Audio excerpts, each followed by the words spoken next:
Hey guys, it's me, the Stardust Dash, and today I'm gonna be reacting to a video called "Reading Your Controversial MLP Opinions" by Star Strike. Uh, and he made this video on the 2nd of September 2023. So yeah, let's get right into this video then.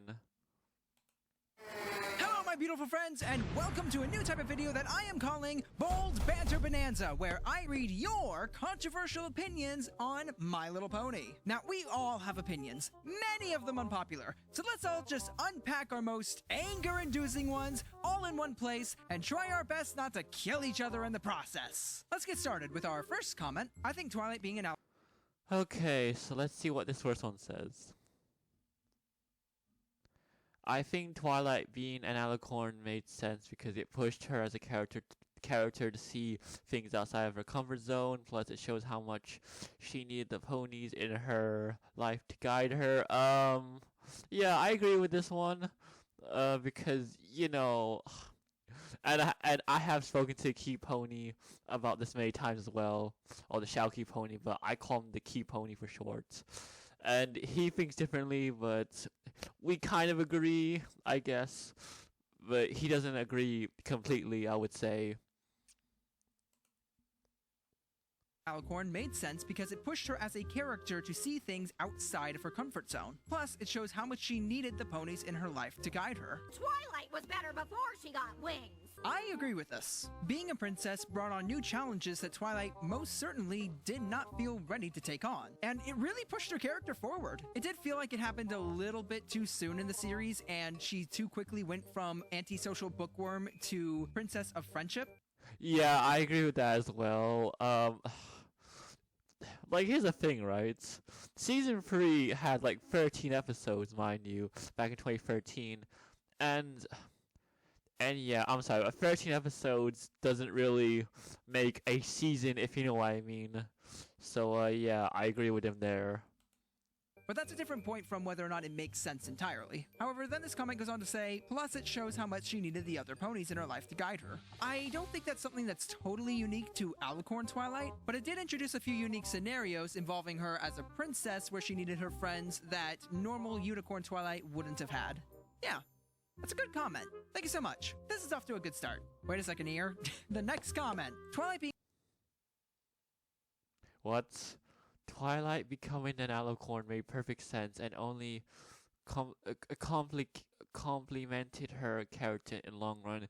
It was a good thing that felt like a natural progression, even if the episode was a bit rushed. I don't know what to say about that one.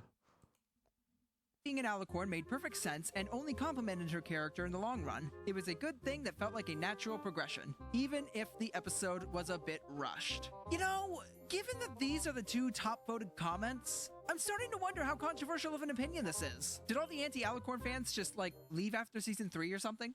The Mysterious Mare Duel and Spike at Your Service are actually good and funny episodes. Interesting. The Mare Duel one, actually, I didn't mind it that much. I thought it was a good episode for Rainbow Dash because it kind of brought her down to earth because she kept, what's the word, abusing her fame and popularity in the episode after she became a hero, I guess. And Spike at Your Service was alright, I guess. It was an episode about Spike trying to return the favor to Applejack after after she saved him from Timberwolves, I think.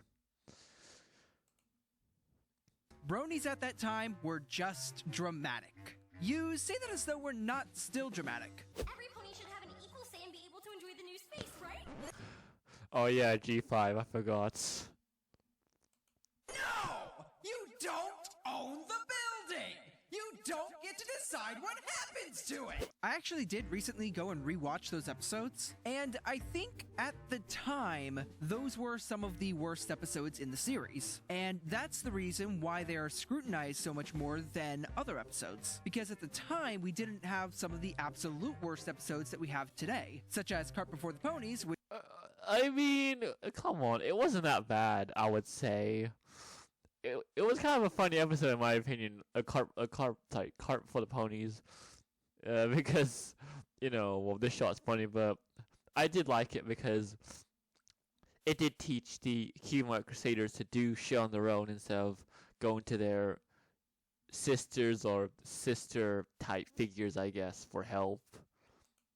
which I also recently rewatched and was reminded of how absolutely terrible that episode is. But I actually do agree, Mysterious Ne'er-Do-Well is not a bad episode, and I really don't think that the criticisms for it hold up all that well. Spike at your service, though. Yes, it was funny, but also Spike's character really wasn't done all that well in that episode. Twilight's Ascension was fine, but I think it would have been better if it was a little later in the series. Is this still even controversial? I really don't know if this is controversial anymore. Everybody seems to have this opinion now. Cozy Glow is one of the best, if not the best, G4 villain. Cozy Glow is definitely one of those more controversial villains, and it all stems from the fact that she is a literal child. I'm just a kid, so... Okay, I don't agree with that, first of all. I think Chrysalis is the best villain in G4, I'm sorry, but Chrysalis is just the most, is the best character, it's the best villain character, if I'm being honest here. Cozy Glow is good, but I don't know, really. She was just introduced, like, way too late into the series itself, because she was introduced in Season 8. And yeah, that's it, really. Chrysalis was introduced in Season 6. I'm sorry, no, not 6, 2, my bad. She's not some ancient 1,000-year-old demon monster or some love-sucking bug-like queen or the literal lord of chaos. She's just a kid. And I think that's what really makes some people sort of uncomfortable with her being the villain. I personally don't really know where I stand on this topic. Like, I think there are definitely a lot of really good elements to Cozy Glow's character, and they did her probably about as well as they could have, seeing as how she is a child, aside from going a bit too far on the punishments. But the best villain of G4? I'm sorry, I like Chrysalis in Discord way more. Oh, thank you. I'm not the only one who thinks that. Well, okay, I'm not sure about Discord. I mean, like, Discord.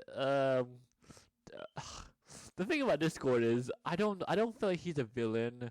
To be honest, well, he was. I mean, technically, he was a villain, but after Fluttershy got to him, he became less of a villain. He became less of a villain and more of a friend, I guess, in a sense. But I respect your opinion. Thank you for the comment. Equestria Girls is actually good. I agree. For some of it. Like, Equestria Girls has a lot of problems. Like, a whole lot of... Yeah, same. There are so many things unexplained in Equestria Girls. Like, for example, where's the other Sunset Shimmer or whatnot? Issues, but it also had a lot of really good stuff going for it, Like, Sunset is a fantastic character. I think pretty much everybody agrees. Sunset was just really well done. Equestria Girls also has some of the absolute best music MLP has to offer. We Will Stand Forever Free is my personal favorite song out of all of MLP. Really? We Will Stand Forever Free. I'm sorry, but I think, what's that one song called?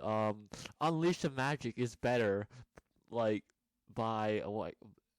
what's the name? Like, Principal Singe. That's a better song than, that's a better song than, We Will Stand Forever, Ever Free. I'm sorry. Either that or it's Luna's Future. It's really a toss-up between those two.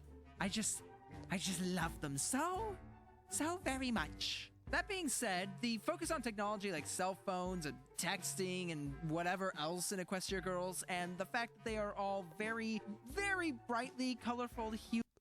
I mean, then again, though, this is a cartoon, so what do you expect? And I do like how, in Equestria Girls, each of the main 7 still have their respective colors.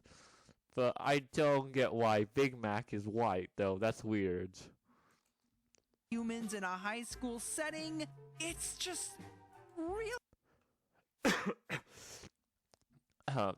Uh, sorry about that. I just had a cough. Really not as interesting as a big fantastical world where it feels like anything can happen. Fair enough. Equestria Girls wasn't really meant to be better than Friendship's Magic. I feel like the reason why Equestria Girls was made, and I do have to agree with some of the people here. I feel like it was kind of like a Monster High thing, but then again, you know, the thing is, okay, I'm sorry, I'm gonna be honest here. I hate Monster High. I'm sorry. It's just bad in my opinion. I don't like Monster High at all. It's just so bad in my opinion. I think Equestria Girls is better than Monster High. I'm sorry. But whenever Equestria Girls leans into the more fantastical elements, I generally find myself enjoying it much more. Rainbow Dash and Zephyr Breeze No, how dare you say this, sir? Go to hell for that. should totally be a thing. Wow. No. I'm sorry. I cannot agree with that. I can say the same thing as well because this is just ridiculous. These two characters aren't even meant to be together. I'm sorry. I'm just gonna have to stop you right there. I'm gonna have to stop you with a gigantic stop sign. Big ol' roadblock between Zephyr Breeze and Rainbow Dash. No, sorry. This is awful. No. Oh gosh. Okay, let's just calm down. Everyone is entitled to their own opinion. I will respect your opinion. I won't agree with it, but I will respect your. What would we do without this unlimited social media and YouTube? Oh, come on, stupid ad. Thoughts on Boxy? Are you watching? Opinion. I respect your opinion. I love how he says, I respect your opinion while burning your opinion down, lol. I asked for your controversial opinions, and boy howdy did I get one. If you really want them to be a couple, I am sure there are some very poorly written fanfictions out there. Moving on. Wow, here's a pretty controversial opinion. I think The Perfect Pair is a terrible love story episode. It really isn't as good or as special as everyone makes it out to be. Ooh, that is a brave statement. It's honestly not that bad. I'm sorry, but I watched the episode several times now, and it's not a bad episode, honestly. If you don't know what the episode is, basically in season 7, episode 14, Applejack, Apple Bloom, and Big Mac learned that their mother wasn't an apple; she was a pear, and basically in the past, the apple and pears hate each other until these two ponies, basically like Romeo and Juliet, it. and then they got married when the mother, who's a pear, decided to stay in Ponyville with the father, who's an apple. I have no scientific data or polls or anything to back this up, but I think there's a good chance that you could even say most people say that The Perfect Pair is the best episode in the series. I mean, I thought it was really emotionally heart-wrenching, and it was really sweet, and it had just a beautiful song, and it was so good. Like, yes, it was the classic Romeo and Juliet story, but that's not a bad story. There's a reason it's been parodied and adapted so many times in so many other shows. So I'm sorry, I cannot agree with this, Floofy3198, but I respect your opinion, and I commend you for being so willing to put out such a bold statement. Wow, that is quite the take. Moving on. Is it controversial for me to say the new match? Hold on, let me see. Oh god. Okay, this one's a bit weird for me because I have spoken to Key Pony about this too, and he doesn't get it as well. magic ruins Earth ponies. I mean, I don't hate it as much per character. I agree with this. I know, Starstruck agrees with the criticism on G5. What a shocker. Like, I'm personally not opposed to the Earth ponies having magic, but I do definitely agree, like, it could have been handled better. And making it more variational per character, I actually thought that Hitch's magical ability was going to be talking to animals, but it turns out no, he for some reason has both the magical ability to talk to animals and also has plant magic. Like, it just doesn't make sense why Hitch, because, you know, it was her. It made sense for Fluttershy to have this extra ability because, you know, it was her special talent and all, but that was her special talent. What's Hitch's excuse? His special talent is being a sheriff. Like, it just doesn't make sense. I'm gonna stop myself now before I go on an hour-long rant about G5's magic system. Moving on. Applejack and Rainbow Dash are good embodiments of their elements. Sure, they can sometimes fail and be liars and deserters, but all of the main six have derogated their elements at some point. I agree with this. This is a topic that's been around for a long time, and quite a lot of people have said, oh no, they don't deserve their elements because look, Applejack lied a couple times, or look, Rainbow Dash betrayed her friends, or like, yes, all of the main six. This is actually from the 10th episode of season. No, sorry.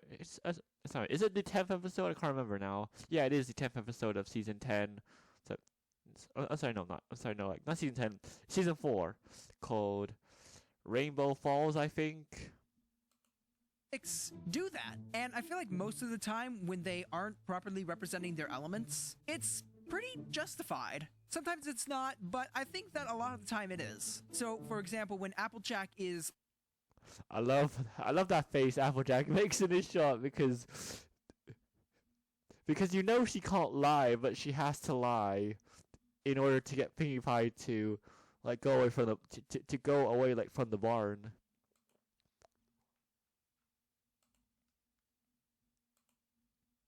Lying to keep Pinkie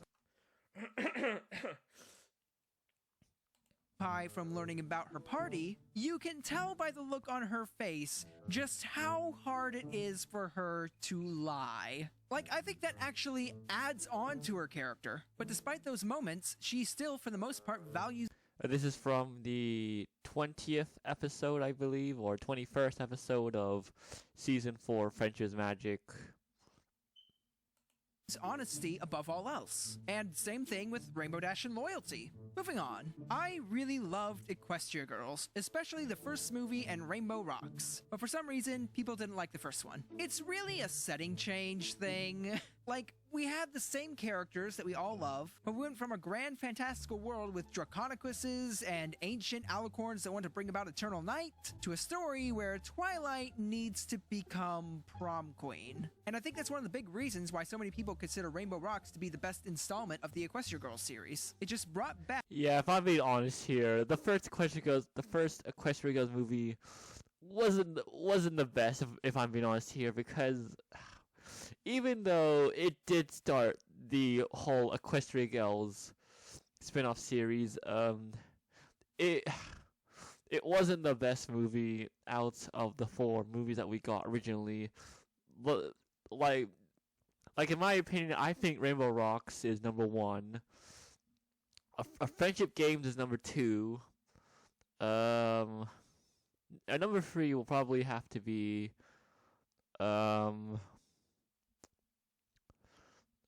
Legend of Everfree. Actually, no. I think I'll put Legend. Actually, no. I'll put Legend of Everfree third, and the first one at bottom. Sorry. Back a lot of the more fantastical elements that we were used to from My Little Pony. I just wish Luna had more screen time. Don't we all?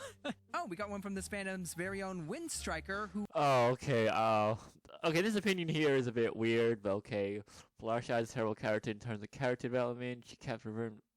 Okay, so basically, this person is saying that Fluttershy keeps reverting back to her old ways again and again in Friendship's Magic, and yes, I do agree she has done that.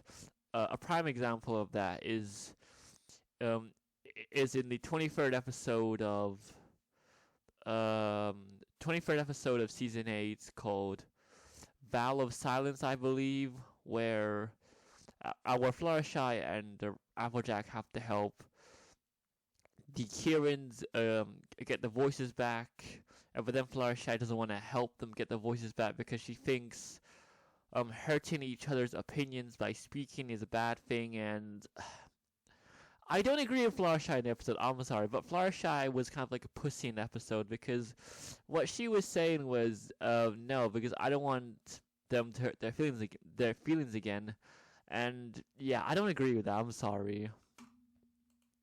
Who I promise is not my long-lost twin. I can guarantee that.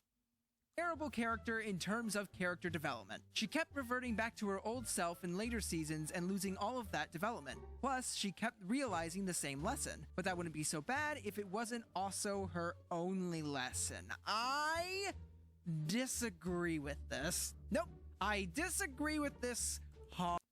I mean, I disagree with it too, not to the same extent as Star Strike here, because you know, Fluttershy has been doing that in later seasons, like with the episode of Vow of Silence. But then again, though,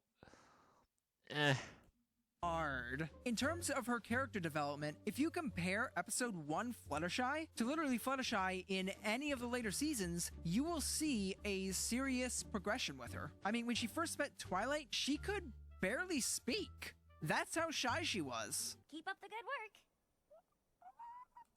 are we really using? Oh my god. Okay, I don't agree with this. I'm sorry, but first of all, right, just because some pony doesn't want to talk, it doesn't mean that it's good development, in my opinion. Because because how do you explain? Like, you can say the same thing about any character who doesn't speak.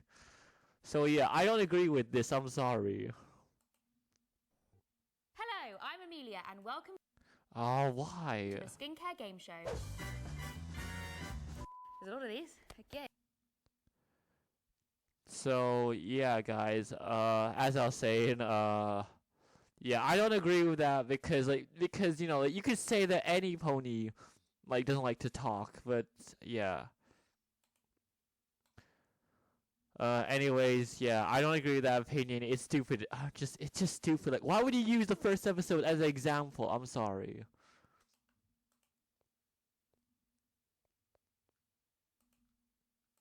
Each season, she slowly becomes more and more bold. Like, her name is Fluttershy. She's never not gonna be This is just stupid. This is just stupid. I'm sorry, but really though, I kind of have to agree with the comment now because, she does keep going back to her. She does keep doing this stupid song and dance later on in Friendship's Magic. Like, for example, again in the 23rd episode called Vow of Silence, where she literally wanted the Kirans to keep their voice, to keep their mouths shut instead of speaking freely. shy, but she can overcome it to a point, and each time she's relearning it, she's really just improving upon what she had already accomplished. Baby steps, you know? There is a fantastic video done by Reminiscent Violet who goes much further in depth on this. I will link that in the description. I'm gonna watch that video at some point, to be honest. Go check it out. As for it being her only lesson, I also have to disagree. She had a lesson on asserting herself without being mean. She had a lesson on what it's like to live in someone else's shoes. I've heard this opinion. Are we really counting that episode in season 9? First of all, right, that episode was stupid in my opinion because it wasn't Fluttershy's fault in the episode. It was Angel Bunny's fault. Opinion quite a lot, and I personally just can't.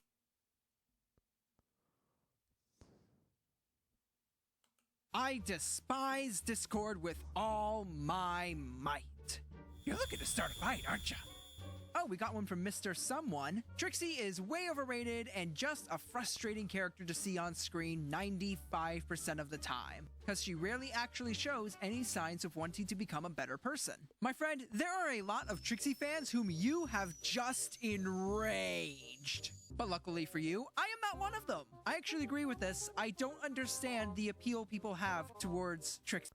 Yeah, same. Trixie's character is just weird in my opinion because she's a character who wants to be good, I guess, but she does it in the she does it in the worst ways possible, I guess. But there are times where she can be a little mean and annoying at times. Like for example, in Equestria Girls, a Forgotten Friendship, Trixie demanded that Star.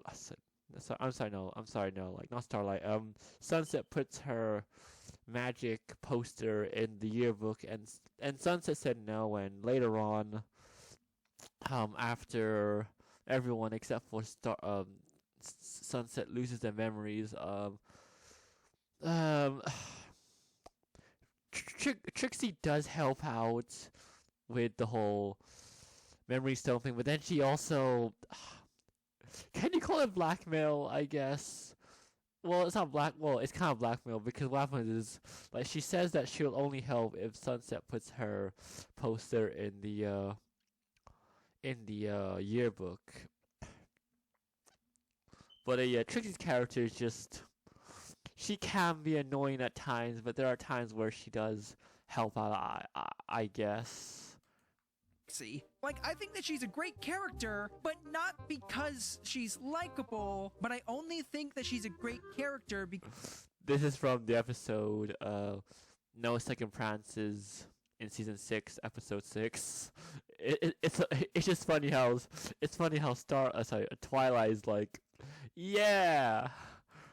she pushes the other characters to their limits and brings out sides of them we don't normally see. Trixie frustrating all the other characters is what I think makes her a really good character. But do I like Trixie as like a person, and is she the kind of pony that I would want to hang out with? No, absolutely not. Yeah, same. I would not hang out with Trixie as well. I'm sorry, but Trixie is so annoying. And I don't understand people who do. No, I'm not a narcissist. But 95% of the time, you know what? I'm gonna say 90% of the time for me. I think 90. Yeah, same. 10% of the time she can be alright, but yeah, 9% of the time she can be annoying. 5 is a little high. Just a smidge. Anyway, that wraps up this episode of Bold Banter Bonanza. And let me more. There may be more. Who knows? Let's first see how many views this video gets. So if you want to see more, hit the like button, opinions, and I will potentially make another episode. In the meantime, YouTube thinks that you'll. Anyways, that was my reaction to Star Strike's video reading people's controversial MLP opinions. Some of them I agreed with. Some of them I didn't agree with, like with the whole Zephyr Freeze and Rainbow Dash thing. But yeah, please, I don't know, comment down your opinions about MLP or something if you want to. I'm not forcing you to. It's your choice. But yeah, I'll see you guys next time. Bye.